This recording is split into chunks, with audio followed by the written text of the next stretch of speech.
Buenos días, son las 7 en punto de la mañana, las 6 en las Islas Canarias. Yo soy Rosana Laviada, reciban un cordial saludo en nombre de todo el equipo que hace posible La Mañana de Federico.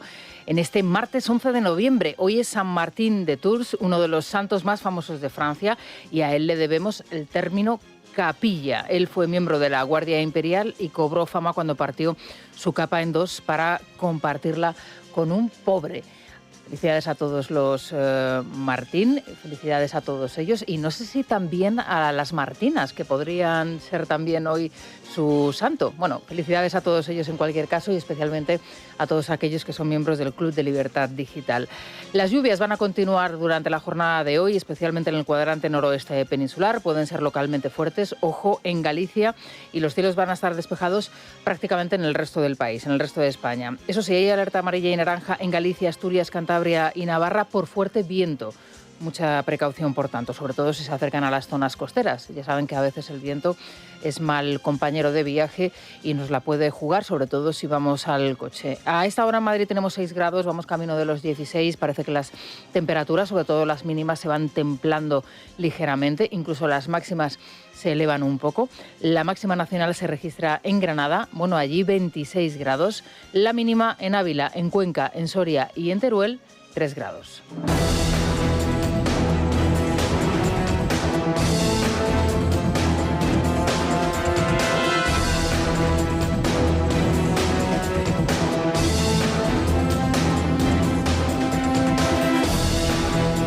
Bien, la actualidad de este día pasa por 3 puntos que van a concentrar toda nuestra atención, especialmente en las primeras horas de la mañana. A las 10 en punto se va a reanudar en el Tribunal Supremo el juicio contra el fiscal general del Estado, Álvaro García Ortiz. Lo hace con la declaración, una declaración importante, del decano de la ICAM, del Colegio de Abogados, el ilustre Colegio de Abogados, Eugenio de Ribón.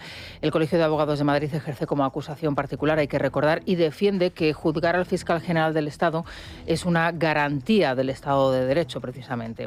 También se va a escuchar el testimonio de 6 periodistas, uno de la SER, del Plural y del diario El País. Hay que recordar que este mismo periódico ha servido de plataforma para que el presidente del Gobierno, Pedro Sánchez, en las últimas horas haya amenazado al alto tribunal. Y se muestra hoy muy, pero que muy preocupado el periódico por el papel del periodismo en este proceso. El problema es que el diario El País, preocupado por los derechos del fiscal, parece olvidarse de los derechos que asisten a los ciudadanos anónimos. Las asociaciones de fiscales ponen el grito en el cielo ante lo que consideran una presión evidente y una deslegitimación del Supremo por parte de Pedro Sánchez.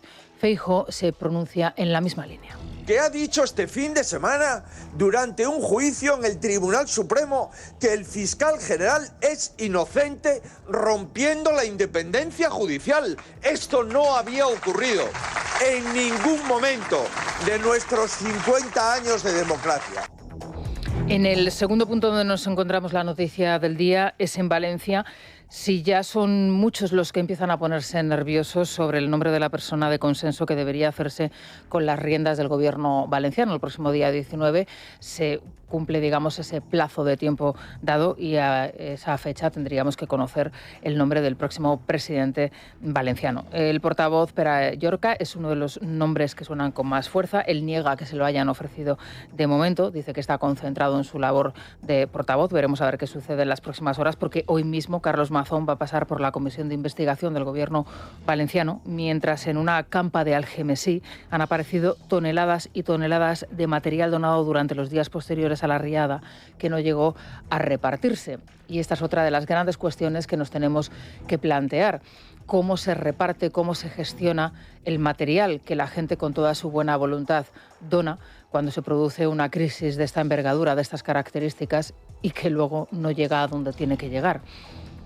Durante muchísimo tiempo nosotros estuvimos aquí contándoles, bueno, pues lo que había sucedido en otras crisis parecidas, en donde algunas ONGs habían dedicado y se habían dedicado a hacer negocio al respecto, en la donación voluntaria de material, de dinero, en fin, para multitud de proyectos, muchos de ellos, por ejemplo, para los niños y la hambruna en África, ¿no? Esto no parece que es lo mismo, esto parece ser otra cuestión. La realidad es que ha aparecido toneladas de material en una campa, como les digo, en esta localidad de Valencia, que no llegó a donde tenía que llegar, que es a las personas que lo necesitaban. Claro, ¿quién se tendría que haber dedicado a repartir esto? lógicamente los medios humanos que el gobierno tenía que haber puesto a disposición del gobierno valenciano y de los valencianos para su distribución no estuvieron haciéndolo. Y un año después aparece, como les digo, en un descampado. Es curioso porque Vox continúa rentabilizando su inacción, es decir, el partido de Santiago Abascal sigue sumando votos, no hay candidato todavía para la negociación y lo más curioso de todo es que desde Vox dicen que mientras no haya candidato no habrá negociación. Desconocíamos que se tenía que negociar algo, pensábamos que ya estaba todo negociado. Escuchamos a Pérez Llorca y a José María Llanos. En el momento en que se nombre un candidato por parte del Partido Popular a la Generalitat ya tendrá que coger más protagonismo, digamos, la dirección regional del partido. Nosotros queremos conocer al candidato que nos proponga el Partido Popular y entonces veremos con qué Partido Popular estamos negociando. Y en este punto les voy a pedir que escuchen esta declaración del ministro Cuerpo en China. Yo creo que es un win-win, tanto para nosotros como para nuestros socios europeos. Mentira. Hoy tienen que leerse el informe que ha realizado Juan Pablo Cardenal en Libertad Digital. Ya saben que Cardenal nos visitó recientemente. Él es uno de los mayores expertos en China, un periodista experto en China que ha publicado infinidad de informes. También tiene ese libro maravilloso, extraordinario, sobre la tela de araña en Cataluña después del golpe. Justo después nos cerraron. Él nos contaba hace poco, unos días estaba aquí, decía que mala suerte tuve con el libro, ¿no? Porque después del trabajo que hice, a los pocos días se produjo la crisis del COVID, se encerró lógicamente a todo el mundo en sus casas y el libro que estaba en las librerías y que iba ya por la segunda edición, bueno, pues de repente, lógicamente, pues no pudo tener ese acceso pleno, ¿no?, a la ciudadanía, pero bueno, en cualquier caso es un libro extraordinario que tuvo muchísima difusión, pero bueno, sobre todo él es experto en China, porque allí ha vivido además durante muchísimos años y ha publicado multitud de informes en el diario El País, en el diario El Mundo, también en muchísimos diarios y publicaciones hispanoamericanas, muchos informes para think tanks argentinos, mexicanos, en fin. Él es un gran experto, como les digo. Y hoy publica Libertad Digital un informe donde explica que no está tan claro que el beneficio que obtiene España justifique esa aproximación diplomática que se confunde, dice él, con una pleitesía, ¿no?, con la pleitesía. Y aporta algunos datos interesantes que destruyen esta tesis del win-win del ministro. España exportó a China en 2024 mercancías por valor de 7.400 millones, mientras importó por valor de 45.000, es decir, que la balanza, como pueden ustedes imaginarse, es totalmente desequilibrada. Pero es que las exportaciones de países como Alemania y Reino Unido son 12 y 6 veces más que las nuestras, mientras que en Francia y en Países Bajos se triplican o en países como Italia se duplican. Así que, bueno, esto que nos dice el ministro... Yo creo que es un win-win.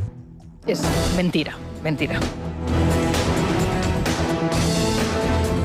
Bien, mientras todo esto sucede, seguimos con noticias reveladoras sobre la trama que continúan siendo y teniendo como protagonista a la fontanera, Leire Díez. Es una de las protagonistas del día. Silvia Ribeiro, Vanessa Vallecillo, buenos días. Buenos días, Rosana. El Gobierno no responde a informaciones periodísticas. Esta es la respuesta a las preguntas presentadas en el Senado por el Partido Popular sobre las circunstancias que han rodeado la residencia de David Sánchez en Moncloa. Respecto al caso de la fontanera, hoy les contamos en Libertad Digital que Leire Díez reconoció al fiscal Estampa que hacía tiempo que no trabajaba como periodista. Tal y como queda reflejado en la declaración ante el juez, la fontanera se presentaba como la mano derecha de Santos Tardán, pero que no iba a aparecer nunca, decía. En esa reunión grabada también estaba presente el empresario Pérez Dolcet. Por otro lado, Ábalos ha pedido personarse contra Leire Díez, la fontanera, al sospechar que podía haber intercedido desde las cloacas en su defensa, consiguiendo así que le inculparan a él para no perjudicar al Partido Socialista. Koldo apuesta por esta misma estrategia de defensa que rompería la conexión existente entre Ábalos y Koldo con el Partido Socialista. Por otro lado, tal y como publica El Español, Leire habría ofrecido a los implicados en el caso hidrocarburos reuniones con el fiscal general García Ortiz. Emiliano García Paje cree que el PSOE debe querellarse contra la fontanera. Creo sinceramente que habría que tomar esa misma distancia e incluso querellarse contra alguien como la que llaman fontanera de Ferraz, que en mi nombre no hablaba. Esa tal Leire ni a mí ni a la inmensa mayoría de los militantes les ha representado nunca, de manera que lo que me gustaría es que el partido se pudiera querellar contra ella, lógicamente para dejar muy claro que está en el otro lado, no está en este, ¿no? Ni se puede especular ni manejar con ambigüedad en este concepto. Y es sorprendente y llama mucho la atención esta declaración de Paje porque no es la primera vez que la hace, que yo recuerde, al menos en otras 2 ocasiones más lo ha hecho. Él considera que el partido se tiene que querellar contra esta señora si es verdad todo lo que ella dijo en su defensa y si es verdad todo lo que está diciendo el Partido Socialista en la suya, pero de momento no tenemos noticias. Respecto a esas preguntas que ha presentado el Partido Popular en el Senado y que se han contestado con una frase: el Partido Popular, el Gobierno no hace valoraciones de informaciones periodísticas. Les voy a leer alguna de esas cuestiones que se ha planteado. ¿Considera el Gobierno compatible con los principios de transparencia y ejemplaridad que el hermano del presidente viviera en la Moncloa mientras simulaba su residencia en Portugal para beneficiarse de un régimen fiscal más favorable y dejar de ingresar impuestos en España? ¿Por qué no colaboró con la justicia el presidente del Gobierno cuando conoció el falso testimonio de su hermano realizado en su declaración ante la magistrada titular del Juzgado de Instrucción número 3 de Badajoz? ¿Cree la ministra de Hacienda que es compatible con las exigencias de ejemplaridad y responsabilidad pública que el presidente del Gobierno haya permitido que su hermano residiera en Moncloa? ¿Puede explicar el Gobierno por qué la agencia tributaria concluyó en un informe remitido al Juzgado de Instrucción número 3 de Badajoz que no existía irregularidad alguna cuando percibía un salario público en España y tributaba en el extranjero? A la luz de las informaciones, ¿qué actuaciones ha realizado la agencia tributaria para investigar por qué el hermano del presidente del Gobierno declaraba su residencia fiscal en Portugal mientras vivía en España? Bueno, así hasta 13 preguntas registradas en el Senado y respondidas desde el Gobierno con la siguiente frase: el Gobierno no hace valoraciones de informaciones periodísticas. Esto no son informaciones periodísticas, estos son hechos que son perfectamente y fácilmente comprobables. Bueno, en cualquier caso, hoy hay otros 2 protagonistas, la presidenta del Congreso de los Diputados y el ministro de Memoria Democrática, que no se libran de las informaciones que se publican este martes en diferentes diarios digitales. Francina Armengol cuenta el debate, otorgó 2,5 millones de ayudas sociales sin control mientras presidía el archipiélago balear. Ángel Víctor Torres, por su parte, cuando era presidente de Canarias, cuenta que dio a dedo 45 millones en contratos con fondos de la Unión Europea. Feijóo habla de un gobierno inhabilitado por la corrupción y la socialista Emma López dice que el PP no quiere mejorar la vida de los ciudadanos. Un gobierno que tiene a la vista puesta en los juzgados de todo el país está inhabilitado para atender la realidad de los hogares españoles. Ellos no quieren hacerle propuestas a la ciudadanía, ellos no quieren mejorar la vida de los españoles, ellos lo que quieren es camelar a esa ultraderecha para que pacte con ellos en Valencia. Bien, ¿y qué propuestas tiene el Partido Socialista, el partido en el Gobierno, para mejorar la vida de los españoles? Según todas las encuestas que vienen reflejando últimamente, una de las grandes preocupaciones de los españoles es, por ejemplo, la inmigración irregular, la inmigración ilegal. Bueno, pues ayer Feijóo pasó por Melilla, allí reunió a buena parte de la cúpula de su partido y habló por primera vez de la activación de Frontex, que es uno de esos mecanismos de control que se llegó a ofrecer al Gobierno y que el Gobierno rechazó.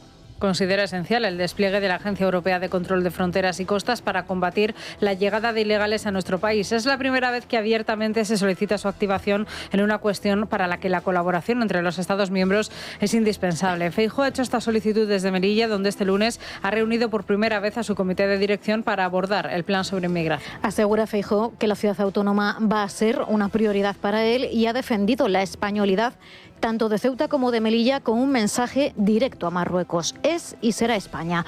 Unas palabras clave en un contexto social de choque cultural en el que ha puesto a la región como ejemplo de que la convivencia es posible si hay voluntad de integración. Bien, y junto a la inmigración irregular, otra de las grandes preocupaciones del Partido Popular es la lucha contra el narcotráfico. Esto va estrechamente ligado, unido. En las últimas horas hemos conocido un informe absolutamente revelador sobre el asesinato de los 2 guardias civiles en Barbate a manos del narco, que el próximo mes de febrero, fíjense ustedes, se cumplirían 2 años. Recuerdo perfectamente ese momento porque el presidente del Gobierno estaba en la gala de los Goya.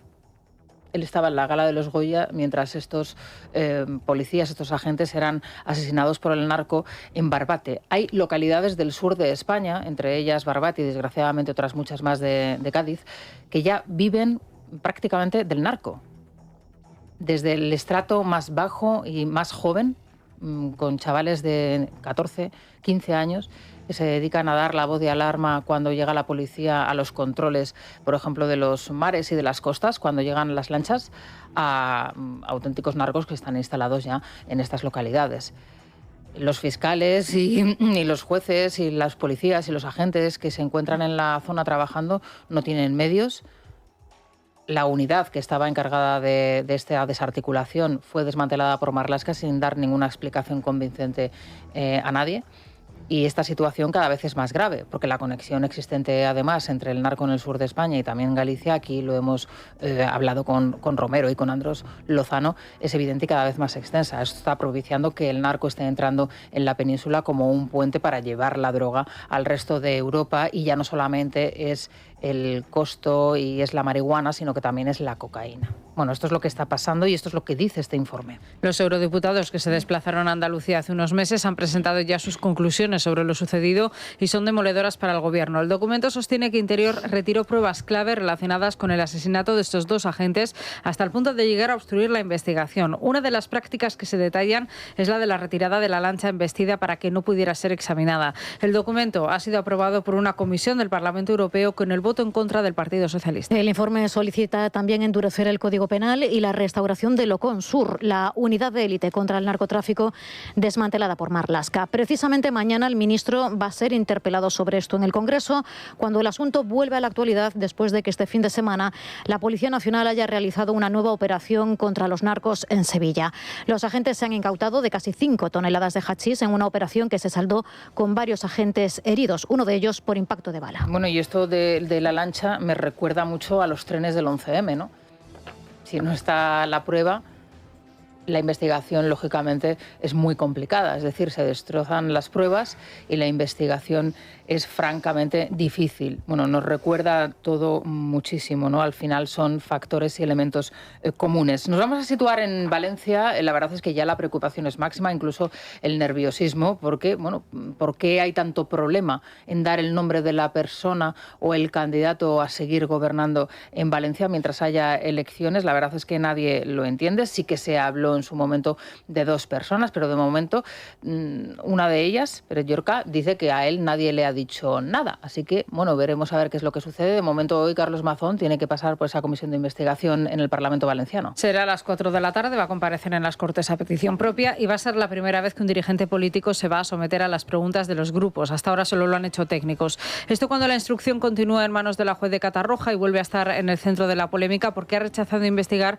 tal y como se le solicita, si Maribel Vilaplana mintió en su declaración. Y por contra también ha aceptado la personación en la causa de un abogado vinculado a la cloaca del Partido Socialista. Se trata de Luis de Tejada, que ya trató de personarse en el caso del hermano del presidente del Gobierno con el objetivo de recusar a la juez Viedma. Esto mientras Partido Popular y Vox continúan negociando sin terminar de desencallar la gobernabilidad en la región.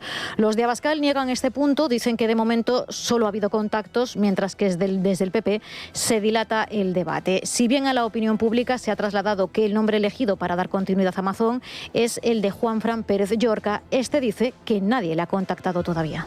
Bien, y también vamos a hacer una parada en el Congreso de los Diputados. Allí esta semana, en concreto el jueves, se podría ver por primera vez esa ruptura entre el Gobierno y Junts. La verdad es que una de las votaciones que se va a desarrollar va a ser importante y fundamental para los intereses de todos los españoles. Es el cierre de la central de Almaraz. El Gobierno, ya saben, que lo está evitando a toda costa. Sí, el Ejecutivo está preparando una argucia legal de cara a la mesa del Congreso de hoy. El objetivo es sacar de la ley que se va a votar el jueves la enmienda del Partido Popular que ya aprobó el Senado contra el cierre de varias centrales nucleares. El objetivo es que si Junts quiere posicionarse junto a los populares, no pueda hacerlo y que no torpedee así el calendario de cierre de centrales que ya tenía preparado el Ejecutivo. Y sobre esta cuestión se ha pronunciado en las últimas horas la presidenta extremeña María Guardiola.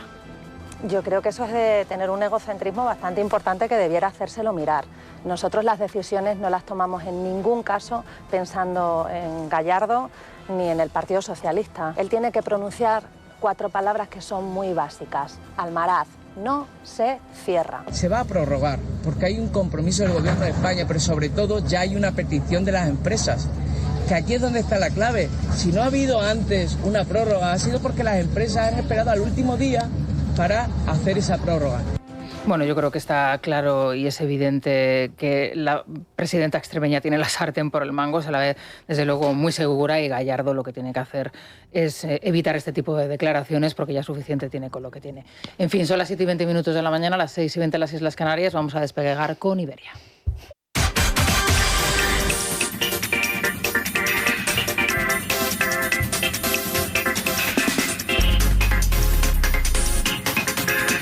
Radarbot, Luis, esa palabra que nos encanta. Ya sabéis que es una aplicación 100% española que nos avisa de todos los radares fijos de tramo con la velocidad media, puntos negros, de todo.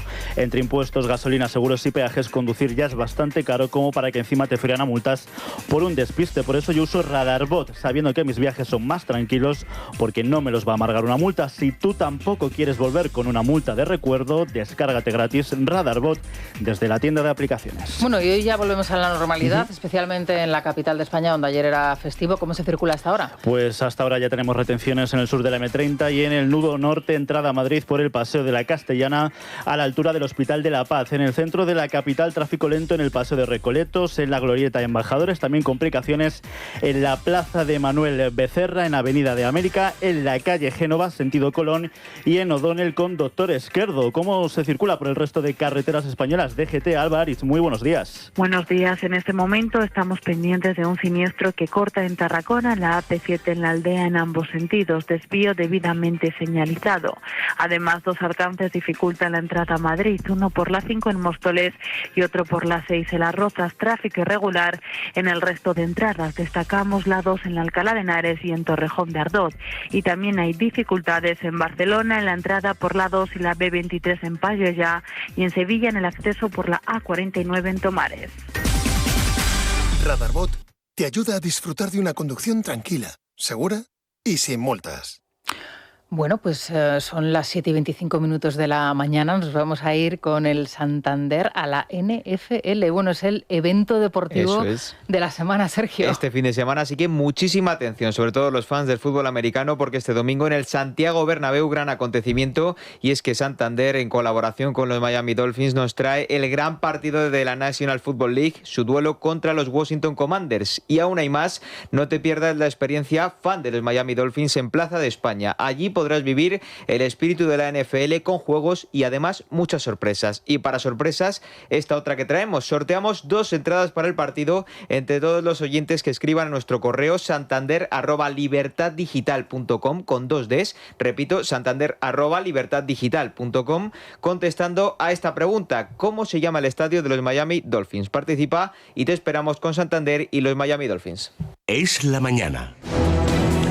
Son las 7:31 de la mañana, las 6:31 en las Islas Canarias. Continúan escuchando Es la Mañana de Federico en el radio. Vamos a contarles más noticias con Sergio Heras y con Luis Díaz. Hoy, por supuesto, todas las miradas vuelven a centrarse a partir de las 10 en punto de la mañana en el Tribunal Supremo. Allí, de nuevo, el fiscal general del Estado verá y escuchará esas nuevas sesiones en el juicio que le está juzgando en el alto tribunal, hasta que en el día de mañana llegue su turno de declaración. Hoy va a ser una jornada interesante, muy importante, porque, entre otros, vamos a poder escuchar al responsable del Colegio de Abogados de Madrid, que actúa como acusación popular en este caso, acusación particular en este caso, y la verdad es que el Colegio de Abogados es la institución que, además de pedir 4 años de prisión para el propio fiscal general del Estado, viene a decir que es la única manera, el juzgar al fiscal general del Estado es la única manera de garantizar ese derecho constitucional, ¿no?, que tiene el propio fiscal general del Estado, y esa diferencia, digamos, de los diferentes poderes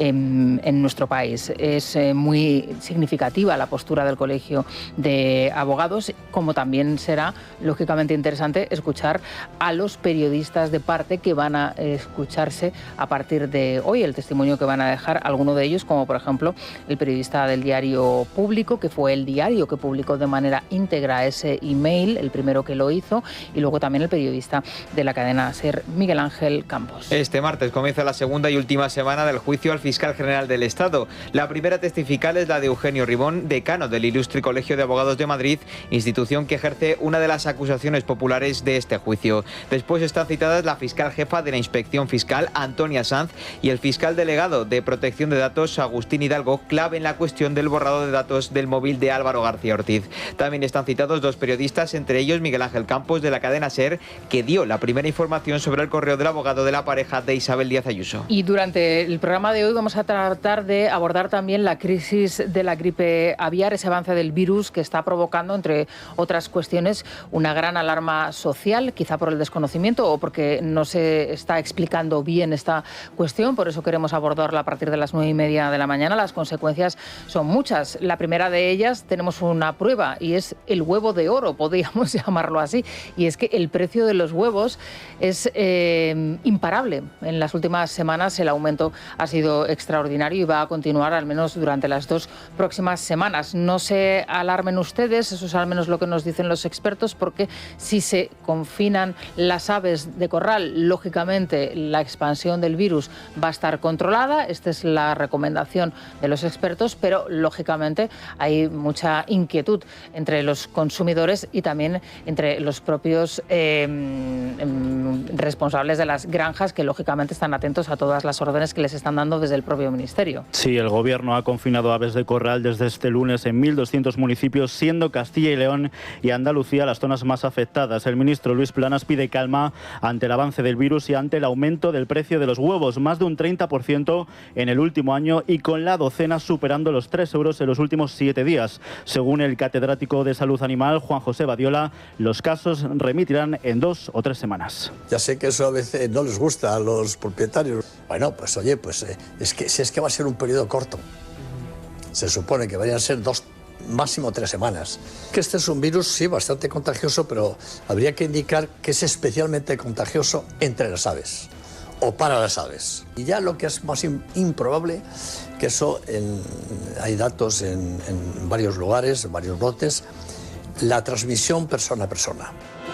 Los reyes han comenzado ya a cumplir con su agenda en el viaje oficial a China. Don Felipe ha participado en el Foro Empresarial España-China y visitará las instalaciones de Indra. El monarca se reunirá con el secretario del Comité del Partido Comunista Chino en la provincia de Sichuan y con la gobernadora de la provincia. La reina, por su parte, va a participar en una actividad cultural por el 150 aniversario del nacimiento de Antonio Machado y juntos ya en Pekín serán recibidos en una cena privada por el presidente Xi Jinping y su esposa. Y como les venimos recomendando desde primerísima hora de la mañana, hoy en Libertad Digital pueden leer a Juan Pablo Cardenal, el periodista Juan Pablo Cardenal, experto en China, donde elabora un informe pues absolutamente revelador sobre la realidad comercial de las relaciones comerciales entre España y China y los beneficios que obtiene nuestro país de esa relación comercial, digamos que privilegiada, y ese acercamiento más que sospechoso a China. Bueno, pues ahí están los datos, ahí nos demuestra Juan Pablo Cardenal que realmente las exportaciones que realizamos al país son mucho menores que las que pueden realizar cualquiera de nuestros países del entorno, Alemania, Italia, Reino Unido, Países Bajos, sin que ellos estén rindiendo pleitesía al régimen comunista chino. Y claro, esta cuestión hay que abordarla. ¿Por qué se está haciendo? ¿Por qué se está girando de esta forma? Con un colaborador de Putin, con un país que está lógicamente en el lado opuesto de la democracia americana en la actualidad, con un país que tiene un sesgo absolutista evidente. Ahí está Zapatero, ahí está Sánchez con sus 3 visitas que ha realizado hasta el momento, y ahí están los reyes de España, en la visita oficial de un monarca que creo que no se producía en el país desde el año 2018. Ahí están los reyes de España. En fin, nos vamos a ir a Estados Unidos precisamente porque allí estamos a punto de asistir ya al desbloqueo que hasta el momento se estaba estableciendo y que lógicamente, pues había permanecido y había provocado esa parálisis en los Estados Unidos. A partir de aquí veremos a ver qué es lo que pasa. El Senado de Estados Unidos da el primer paso para desbloquear el proyecto de ley con los fondos que hasta ahora mantiene cerrado al gobierno federal. Tras 40 días, un grupo de senadores demócratas votó junto a los republicanos a favor de la norma que pondría fin al cierre más largo de la historia y que permitiría volver a financiar las distintas agencias gubernamentales y pagar a los funcionarios. El paquete aún debe ser aprobado por la Cámara de Representantes y firmado por Donald Trump. Y en Francia, la justicia deja en libertad condicional al expresidente Nicolas Sarkozy tras 20 días en prisión. El exmandatario, condenado a 5 años por financiación irregular en su campaña electoral del año 2007 con dinero libio, deberá cumplir esa pena en su casa y con un brazalete electrónico. El tribunal considera que no hay riesgo de fuga, tampoco de destrucción de pruebas ni encuentros con posibles cómplices. Nos vamos a la Mutua, 7:38 de la mañana, 6:38 en Canarias. Sergio, ¿qué nos recomiendas? Pues últimamente escucho en diferentes conversaciones a amigos o familiares hablar de que sus compañías de seguros les tienen calentitos, vamos a decir, o contentos, bastante, sí, desde luego. Y es que parece que no paran de subirles cada vez más el precio de las pólizas año tras año. Si esto os pasa a vosotros también, es hora de irse a la Mutua. Y es que si te vas a la Mutua, te bajan el precio de cualquiera de tus seguros, sea cual sea. Tan solo tienes que llamar al 91 555 55 55, 91 555 55 55, vete a la Mutua y todos contentos. Consulta las condiciones en mutua.es. Vamos a la prensa económica con CaixaBank. Es la mañana, es radio. Beatriz García, ¿qué tal estás? Muy buenos días. Muy buenos días, Rosana. Bueno, vamos como todos los días con la prensa económica, abriendo como siempre con libre mercado. La inflación pone en jaque al gobierno por intentar congraciarse con más de 14 millones de personas. Cuéntanos. Bueno, pues más problemas para España, para el presupuesto público y para las cuentas del gobierno de Pedro Sánchez. Ahora mismo la inflación está por encima de la media de Europa. Estamos en el 3,2%, muy lejos de ese 2% de objetivo que se ha marcado el Banco Central Europeo. Bueno, pues si Francia está en el 0,9, Alemania 2,3, Italia 1,3, pues España 3,2. O sea que estamos teniendo un problema de precios importante. Pero claro, el gobierno pues está intentando ligar el sueldo, las nóminas, las prestaciones de muchos colectivos al IPC. Uno de ellos, por supuesto, es el de los pensionistas. Claro. Estamos hablando de casi 9,5 millones de personas, que podemos decir 9,5 millones de votos, los que intentar captar. Llevamos 3 años de revalorización de las pensiones al IPC, con lo que eso conlleva, y ahora estamos con el colectivo de funcionarios. Hay que decir que la pensión mínima, otro tipo de prestaciones como el ingreso mínimo vital, viudedad y demás, el gobierno las ha revalorizado hasta por encima del IPC, que eso si lo dices a cualquier trabajador del sector privado te diría que sería un sueño. ¿Dónde hay que firmar, no? ¿Dónde hay que firmar? Firmar, efectivamente. En el de los funcionarios, casualmente, como son 3,4 millones, bueno, pues ahí el gobierno dice, bueno, a los funcionarios les ha ido reteniendo esas revalorizaciones, en muchos casos por debajo de la evolución de la inflación, pero este año parece, por lo que los sindicatos han dado a entender, que la subida de sueldo a los funcionarios va a compensarles de esa pérdida de poder adquisitivo, y podemos pensar que también estaría por encima del IPC, lo que sumaría otro problema y otra presión a las cuentas públicas de 2026, que ya sabemos que el gobierno no es capaz de aprobar, pero aún así puede seguir gastando y gastando. Bueno, sería llamativo, Beatriz, porque claro, estamos a las puertas de lo que podría ser una cita electoral. Estamos a las puertas de lo que podrían ser varias concentraciones y manifestaciones del sector de la función pública que ya han venido reiterando su pérdida de poder adquisitivo, no en los últimos 3 años, sino en muchísimos años atrás. Y claro, pues es, digamos, una manera de paliar o de poner la venda antes de la herida ante lo que podría ser un adelanto electoral que mucha gente da por hecho que se producirá antes de del próximo verano. Claro, todo esto son especulaciones, rumores, pero, oye, tener a los funcionarios, digamos que contentos o al menos no tan enfadados, para el gobierno, en este caso el Partido Socialista, sería importante. Pues sí, bueno, el 12 de diciembre conoceremos el último dato definitivo del IPC de noviembre y ahí se confirmará cuánto se les va a revalorizar, si es que al final el gobierno dice que sí, que están en negociaciones. Bueno, vamos a abordar a partir de las 9:30 el tema de la gripe aviar, porque además considero que es una cuestión que está preocupando mucho a los ciudadanos, ya no solamente por el hecho del aumento del precio de los huevos, que es una cuestión que lógicamente es un producto básico de nuestra cesta de la compra y el aumento ha sido exponencial en las últimas semanas, sino también porque, claro, esto es un tema que puede afectar mucho a un sector en concreto y hay preocupación sobre la cuestión del virus en sí, ¿no? A quién afecta, cómo se puede contagiar. Sí, bueno, y además se junta todo, por decirlo así, en estos meses. Primero Navidad, que está a las puertas de la esquina y necesitamos huevos para hacer postres, roscones, dulces. Entonces, al final es un aumento de demanda que nos vamos a encontrar. Luego también en el artículo que llevamos en el Libre Mercado, Marta Arce nos cuenta que el huevo es un producto que está siendo cada vez más demandado, ya sea por dos factores. Uno que todos ustedes comprenderán que es un producto más económico, estamos recortando en otros productos de la cesta de la compra y luego también, bueno, pues su cambio de hábitos del consumidor, porque a los consumidores les gusta mucho el huevo y están apostando por este producto. Ya hemos tenido una crisis similar en Estados Unidos, donde el cartón de huevo llegó a los 6 euros en Estados Unidos y también presionó el precio de este producto en toda Europa. Y ahora nos planteamos este momento en España, que al final, pues si hay, es que la ley de la oferta y la demanda, otra vez, si hay menos huevos, más demanda, pues el precio sube a estos niveles que nos están asustando a todos los consumidores, a ver si se soluciona. Es muy interesante lo que has comentado sobre los hábitos de consumo, porque es cierto que, a ver, el huevo es un producto que te da unas posibilidades infinitas. Completamente. Y el huevo es un producto que tradicionalmente siempre ha tenido